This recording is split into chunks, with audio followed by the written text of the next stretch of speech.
Sorry for the cliché, but I think this Italian car is a very cool car. In the game, the car I really like to drive is the Zonda 5. I love Italian cars. It's like you are flying.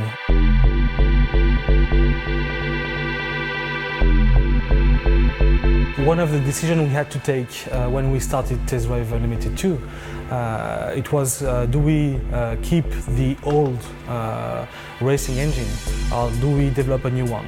And because we have been a little bit frustrated by the first one and we couldn't deliver the experience we wanted, we decided to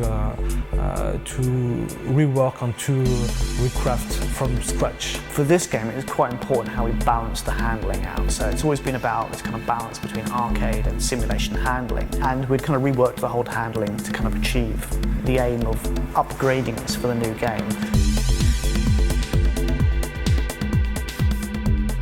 To achieve that, what we wanted to do is to have a basis of the physics engine as realistic as possible, so everything is simulated.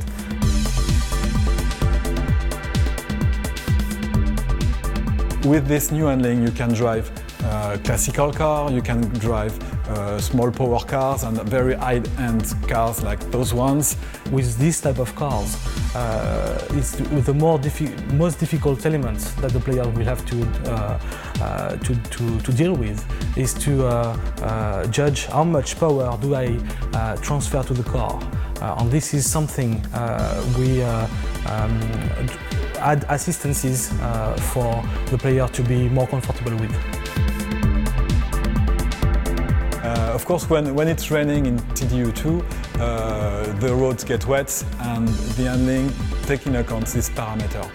It changes the way the grip and the tires are in contact with the road. We had to simulate that as close to the reality as possible. So it's take very large variety of different cars, different handling, different kind of surface that you go on, and weathers. What we have now, it's 90 plus cars. So the beta side of things was an interesting one. I mean, we went into that with, you know, a couple of kind of things we chiefly wanted to achieve.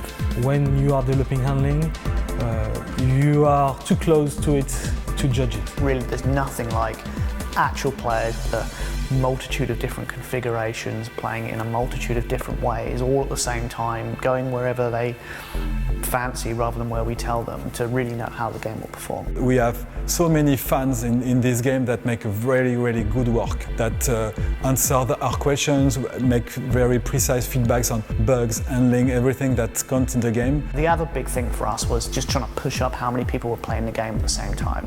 Look what happened in the real world, because there's only so many people you can get internally playing it, even with a nice large test group. It's nothing compared to a real world play environment, so it helped us kind of emulate that. And the good things about Test Drive is that it's a game that we will stay with the community together and continue developing. You know, we've put our heart and souls into this game for the last few years, and we've been working with many of the fans out there to try and get it exactly right and on the nail, and we're all very excited that it's going to be coming out soon. What we are sure is every player will find his car.